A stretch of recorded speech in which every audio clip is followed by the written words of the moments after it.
ఇక హౌస్లో ఇప్పుడు టికెట్ టు ఫైనాలే టాస్క్లు అయితే జరుగుతున్నాయి హౌస్లో. అయితే ఇక ఈ టాస్క్లో ముందుగా కళ్యాణ్, నెక్స్ట్ ఇమాన్యుయల్, రీతు వీళ్ళ ముగ్గురు అయితే ఆడతారంట ఫస్ట్ టాస్క్. ఇక ఫస్ట్ టాస్క్లో వచ్చేసి ఇమాన్యుయల్ గెలుస్తాడు.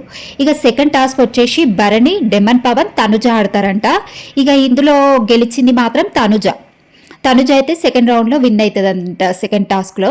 ఇక తర్వాత ఇమాన్యుయల్, సంజన వీళ్ళకైతే బాల్ టాస్క్ ఉంటుందంట. వీళ్ళిద్దరిలో గెలిచింది ఇమాన్యుయల్.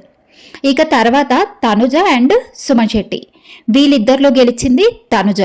ఇక తనుజ 2 టైమ్స్ గెలిచింది, ఇమాన్యుయల్ 2 టైమ్స్ గెలిచిండు.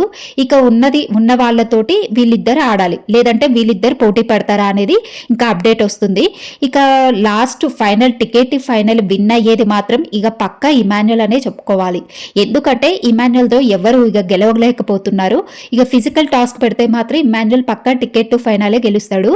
ఇక తనుజకి ఇమాన్యుయల్కి ఫైనల్గా వీళ్ళిద్దరికైతే ఒక టాస్క్ ఉండొచ్చు మేబీ. ఇక తనుజకి ఇమాన్యుయల్కి టాస్క్ పెట్టారంటే ఇక పక్క ఇమాన్యుయల్ టికెట్ ఫైనాలే విన్నర్ అని చెప్పాలి. ఎందుకు అనంటే అక్కడ డెమన్ పవన్ పోయిండు, కళ్యాణ్ పోయిండు రేస్లోంచి, రీతు పోయింది, నెక్స్ట్ భరణి గారు పోయారు. ఇక స్ట్రాంగ్ ప్లేయర్స్ అందరు వెళ్ళిపోయారు, సుమన్ పోయారు. కాబట్టి ఇక గెలిచింది మాత్రం ఇమాన్యుయల్, తనుజ వీళ్ళిద్దరైతే టికెట్ టు ఫైనల్ అయితే గెలిచిరు. ఇక వీళ్ళిద్దరికి ఒక టాస్క్ పెడుతుండొచ్చు. ఇక టాస్క్ పెడితే మాత్రం ఇమాన్యుయల్ పక్కా విన్నర్.